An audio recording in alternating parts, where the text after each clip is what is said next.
As some of you probably know, this channel was started for WildStar and Fallout 4 content. Some of you may be wondering why I've never spoken about Fallout 76, and if you're really perceptive, you may have seen the Collector's Edition helmet from the Fallout 76 Collector's Edition in the back of my streams, twitch.tv/NorZZa.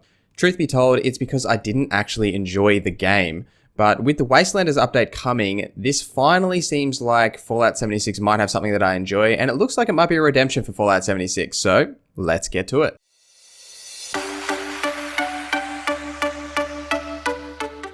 The Wastelanders update, or I don't know if I suppose you could call it an expansion really, like it is the first big expansion coming to Fallout 76. It was originally announced for fall 2019, which is between September and December for those of you like myself who aren't actually in America, but it got pushed back into 2020 and we finally got a release date last week, which is April 7th, which is also the day that Fallout 76 is coming to Steam. Perfect timing by Bethesda in my opinion. The Wastelanders update is free for all current owners of Fallout 76, which is great for all of us who currently own it and have put very little time into it. As we all know by now, 76 launched with no NPCs. The other players were supposed to be the NPCs, but that left the world feeling empty with very little interaction with anything but our Pit-Boy talking to us, really, and the robots that you talk to occasionally, you know. But the big problem here is that you're constantly wandering around the world, following these quest lines like the Overseer's main quest and everything else, and it's like, ooh, find out what happened to this character that you know, is missing or whatever. And the answer is that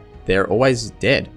Or that, you know, they're a robot. And it's a strange design choice, especially with the fact that they explicitly said before release that there are no NPCs in the game. So why are half the quests in the game having you search for other characters and the possibility of NPCs and, ooh, find out what happened to this person?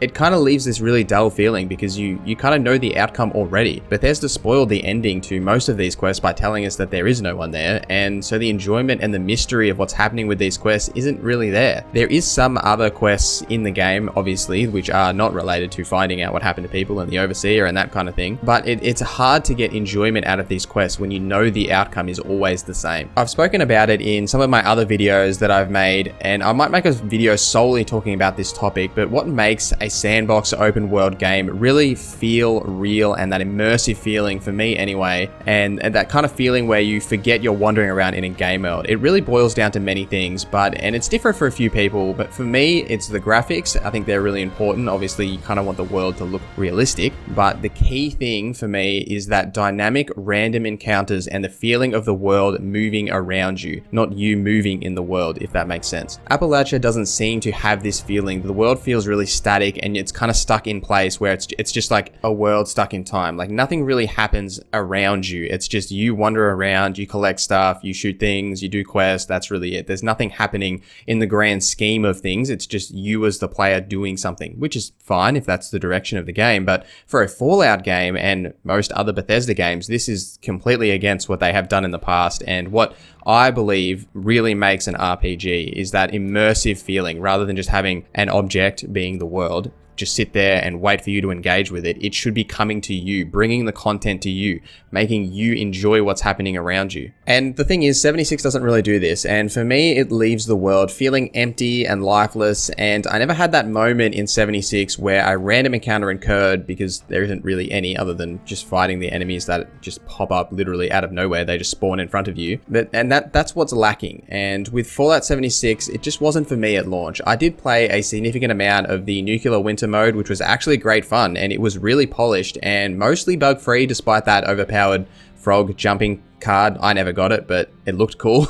This polished, tight experience is probably the best content that 76 even today has released, especially for me personally. I booted up the game to get footage for this video, and all I wanted to do was play Nuclear Winter because the main game just doesn't grab me like the other Bethesda games do. Like, I'm currently playing Skyrim on Switch again, and there is just something missing with Fallout 76, and I really think this Wastelanders update is what I'm looking for personally, and I think what a lot of people are going to find enjoyment about. This update is focused on improving the main game, making it feel more like a Bethesda game at its core, not this kind of loot shooter that is really doesn't really have an identity. Like it's not a looter shooter, and it's not really a fundamental RPG that Bethesda make. It's really stuck in the middle somewhere. The Wastelanders update is bringing a number of new content to the game, from weapons and gear and that panning activity that we've seen in the trailer. I don't know if that's actually a thing, but it looks cool. The key focus of Wastelanders is the return of NPCs and the factions and the reputation system. This is all core to Bethesda's previous methodology of making these kind of RPGs, and even separate to that, like in Fallout New Vegas, the factions and the reputation system kind of remind me of what we got in New Vegas with like Caesar's Legion, the NCR, that kind of thing. It seems like in the trailers there are going to be more than just the two core groups or factions being the Raiders and the Settlers. Like we do see cultists, and there's another like Settlers type group that is around. Each faction will have their own reputation system and ranks, which you can work towards increasing. There are apparently 7 ranks, starting from hostile, working your way up to ally, and so on. With these ranks and reputations with their factions, you'll get, better gear from the factions, and it looks like there's going to be choice and consequence in how you choose to side with them. I imagine you're not going to be able to be an ally of both the Raiders and the Settlers, for example. Apparently they have their own storylines and daily quests for rep grinding. This is also bringing back the return of a dialogue system, which is more in line to Fallout 3 New Vegas' system rather than Fallout 4, which I think is the right direction, because Fallout 4's dialogue system, it did have one, but it wasn't great. It really had yes, sarcastic yes, no, sarcastic no. Fallout 3 and New Vegas had a proper dialogue system, and I'm glad that that's the direction that they've chosen to go. Now, just for context, I haven't been paying attention to any of the leaks about Wastelanders or what's coming, really. Like, only the official trailers and information that's been released from Bethesda, and watched a couple of videos on YouTube here and there about what's kind of happening. But I haven't really looked at any of the story leaks or anything like that, and I don't plan to, because I want to enjoy that as it comes, right? Like, I want to experience it firsthand in the game. I don't want to just read it on a Reddit post or something.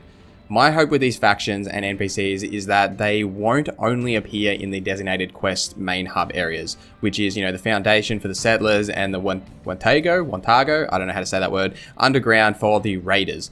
I want to be exploring the world and come across an NPC that's in trouble and needs help, and they need help from defending from against ghouls or super mutants, or they're stuck somewhere, and maybe there's a house that was abandoned, it's no longer abandoned, and they need my help for like a quick fetch quest or something. I want to be engaging with them out in the world, those random encounters that I'm talking about. It's that feeling of the world moving around you, not you moving through the world, right?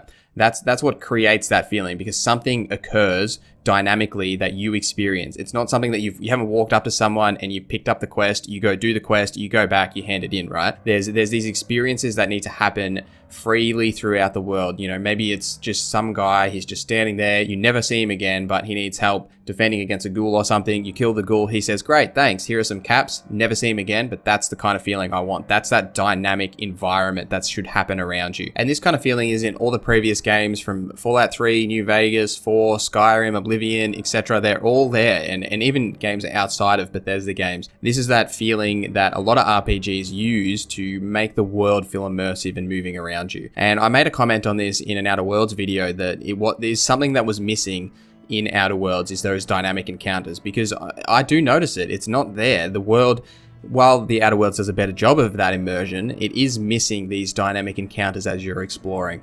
But we'll see what happens with Fallout 76. I hope that this is something that they do. And I know that there are a lot of bugs and hacks and the Fallout First issues and the issues with Bethesda's treatment of players overall. But just like they did with Elder Scrolls Online, which is now a fantastic Elder Scrolls game and one of the best MMOs on the market, Bethesda needs to turn this game around and turn it into an actual Fallout role-playing game. And I really think they can do that, because they have a track record of doing that with the Elder Scrolls Online. With the Wastelanders update coming at the same time as the Steam release, Bethesda finally have the opportunity for a second chance and a fresh start at least on PC, with an influx of new players, which will definitely happen despite the negativity. People like to try new things, and coming to Steam, it's definitely going to increase the player base. Bethesda would be aware of this, and this would be the driving factor behind delaying Wastelanders almost 6 months and releasing it at Steam on the same time. Like, this is why they're doing this. They're trying to package Fallout 76 into a better experience for all players, put it on Steam, get that good marketing of, look, Fallout 76 is on Steam, and it's also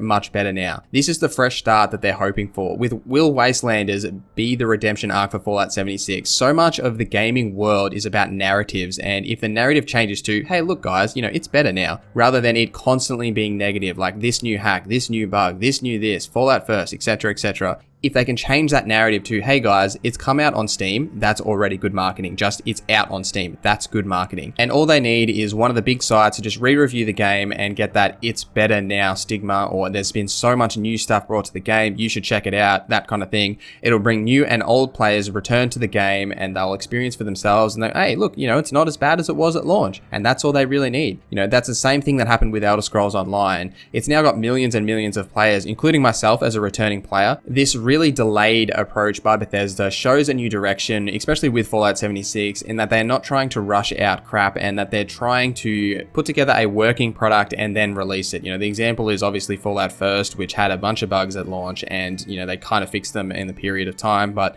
what they're trying to do here is actually release a polished update for the game, bug-free as much as possible, and then go from there, rather than just throw it out and see what happens. And I think Fallout 76 can rise from the grave if this is the direction that they are taking. You know, I've rambled a lot in this video, but the key focus is this is the right direction for Bethesda and for Fallout 76 itself. Delay Wastelanders as much as you want, it doesn't matter. The key thing is you have an update that people are excited for, that's bringing back the content that people want, and it's coming along with the Steam release, which will bring a new influx of players. If they can nail this launch, the narrative will change, more people will come, and we'll all be able to experience a decent game together. And I hope that this actually works out for them. They put a lot of time and effort into this, and, you know, I wasn't happy with Fallout 76 at launch, as I imagine many people are, but I still love Fallout, and I want to enjoy a Fallout game, a new Fallout game that I haven't experienced before, and I think we all want to do that. You know, there's not going to be another Fallout 5, whatever it's going to be called, for many, many years, and this is the tide over, just like Elder Scrolls Online, and I really hope that they can push a good direction for the game, and they continue with these updates after Wastelanders. I really want to see what comes next, and I am actually excited for Wastelanders, and I think it will be the direction that we all want to see for a release like this with the Fallout 76. Anyway, guys, let me know what you think about Fallout 76 in the comments. If you've played it, if you're going to play Wastelanders, I'm really interested to know if there is actually many people of my audience that are playing this game and what the general kind of interest is. Thank you for watching. My name is NorZZa, and I hope you have a great day.